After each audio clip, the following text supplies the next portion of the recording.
It's the new Sword Art Online game. Am I excited for it? You bet. Hello everyone. Let's jump straight in. I'm a dyed-in-the-wool SAO fan. I make no apologies. The anime began in the West in 2012. We were immediately gripped and have watched Sword Art Online continuously over the years. Never stopped watching it. It was a wonderful introduction for Poodlepa in particular into understanding the world of RPGs, really. The basics of RPGs he learned from Sword Art Online. So it has a special place in our hearts. I started playing Sword Art Online when the first game came west, and that was in 2014, 12 years ago, and it was called Hollow Fragment and came out for the Vita, the PS Vita. Later, of course, it was ported to the PS4 and finally to PC. But if you wanted to play Sword Art Online back then, you had to have a Vita.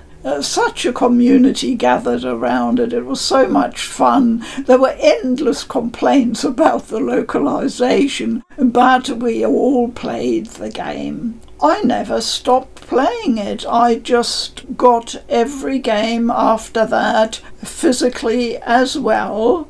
Talking about Sword Art Online has brought on such a bout of nostalgia with me, I decided I need to do a separate video just about Sword Art Online.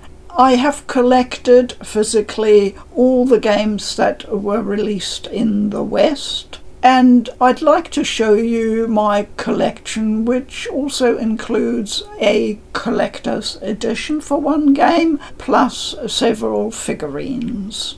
I make no claims for SAO games being masterpieces. No, they are very much my comfort zone.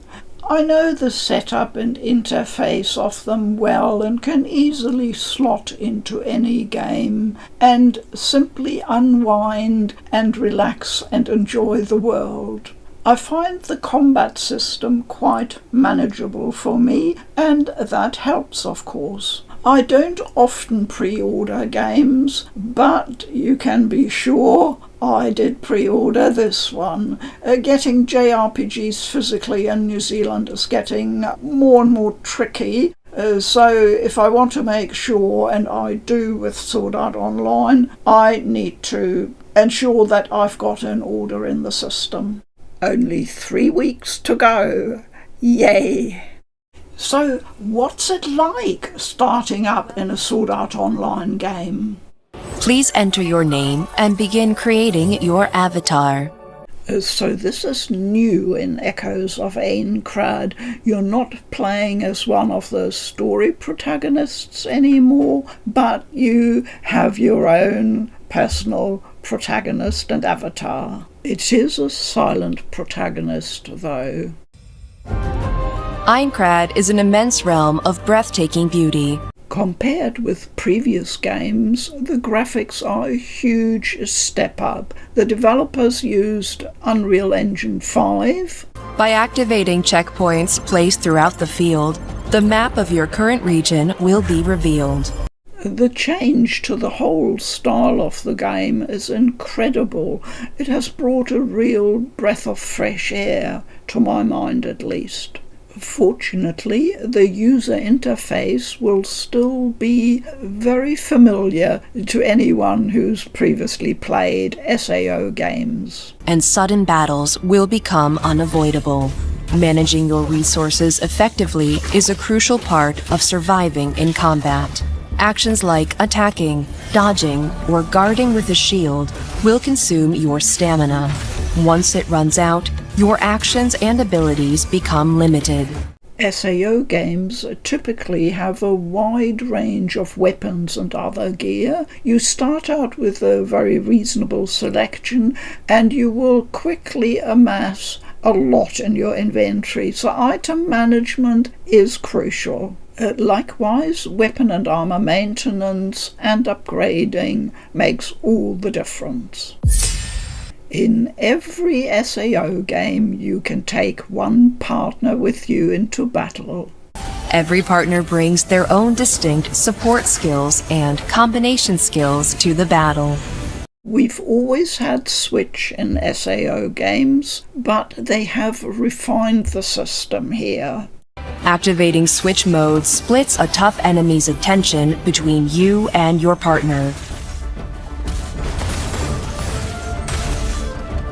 Free mode is effective when you want to defeat multiple enemies one by one or attack a single target together at the same time. This is the one altered combat feature that I haven't quite come to grips with yet. Base towns, such as the Town of Beginnings, provide the opportunity to build and customize your gear. You can also craft consumable items by combining materials gathered throughout your journey. Weapons can be upgraded, fused, and crafted at the blacksmith. Strengthen your weapons through repeated synthesis and enhancement. Bosses are formidable foes that challenge even the most experienced players. Yeah, no kidding. I'm gonna show you my own first boss fight in a moment. By the way, the demo only has easy and normal difficulty available. I played on normal. Hard and very hard is reserved for the full game.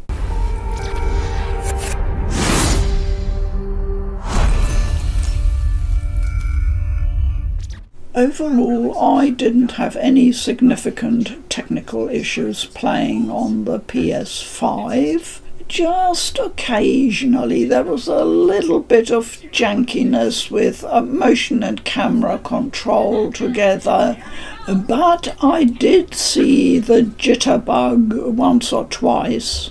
You see how smoothly she stands here, and then watch her standing still here, jittering all the time.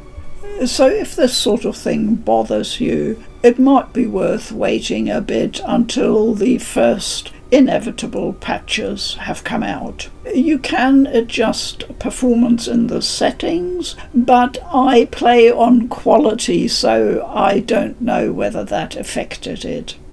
So this is the boss fight at the end of the prologue, which is set entirely in a dungeon that is your tutorial dungeon. I won't elaborate on the circumstances which bring them into the boss fight, because that would be just a wee bit of a spoiler. I was surprised how substantial this boss was, considering you've only just come to grips with the main combat moves in the tutorial.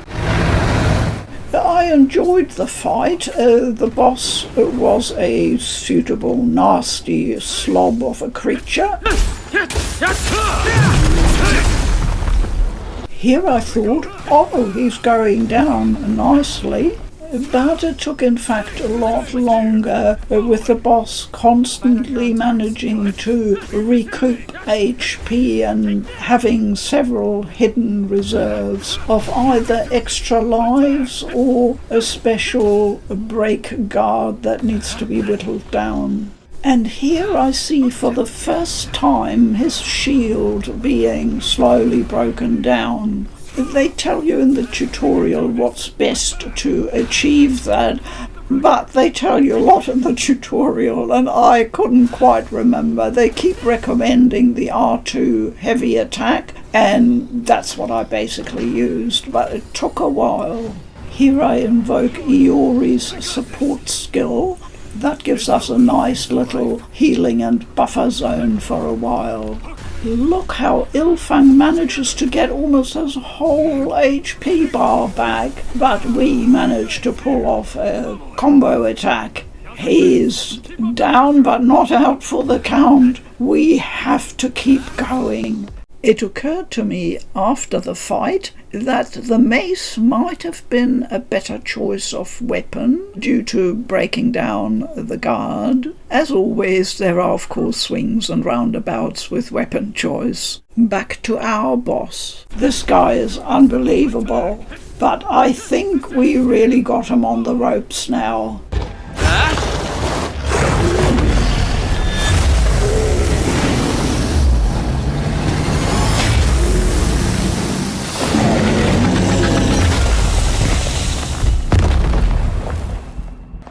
We are racing to the exit. Fresh air. Looks like we made it. And this right here is a great reason why it's so wonderful being in the world of Sword Art Online. But this is not the only MMO world that has caught gamers' imagination. There is an even older game that managed to capture so convincingly the life caught between being inside a virtual reality MMO and the real life outside the game. And that is the next game I want to look at now. That is the one game I am quite possibly the most excited for of all of them. .hack. You may know that I have a passion for, even an obsession with this media franchise. I first watched the anime many years ago and then managed to acquire 2 of the PS2 games. They're very difficult to source these days, all 4. I am currently playing .hack GU Last Recode. So obviously my excitement level for a new .hack game is through the roof. Oh my. This one is called Z.E.R.O, restarting .hack from zero.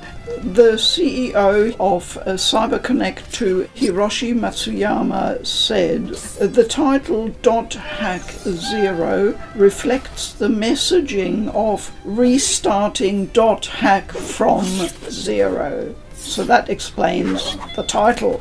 From the interview, it's not a sequel. Does that mean you can enjoy it even if you haven't played the previous games? And Mr. Matsuyama says, absolutely, there is no need to be intimidated by the idea that I don't know the .hack series.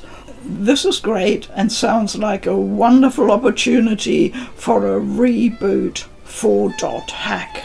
Mr. Matsuyama gave an extensive interview to Famitsu magazine, the March the 5th issue. We know by now that .hack Z.E.R.O will be a title that's self-published by Cyberconnect2, and that is rather unusual because Bandai Namco own the IP. However, they have granted permission for this. Mr. Matsuyama says this is an extremely rare relationship that is unlike a normal licensing agreement. We are very fortunate that this is finally coming to pass. One key detail Matsuyama mentioned is the desire to place greater emphasis on the real-world elements of the story. In previous entries, technological limitations forced a heavier focus on the in-game MMO portion. This time the team wants a stronger narrative connection between the virtual world and reality. I'm really looking forward to that because this is precisely one of the big reasons why I'm so invested in the .hack world. It allows me a feeling of entering into what seems to me a very real experience of someone being in a virtual world, playing a game, but also living their life in the real world. And somehow .hack managed to bring that across, even now nearly 25 years ago. Next year's going to be the 25th anniversary for .hack. I would think it's very likely we'll see the new game then. The question, when is the game going to be released, was answered by Mr. Matsuyama as, I cannot answer that question yet. Don't worry, there will be more coverage about .hack Z.E.R.O once we know more.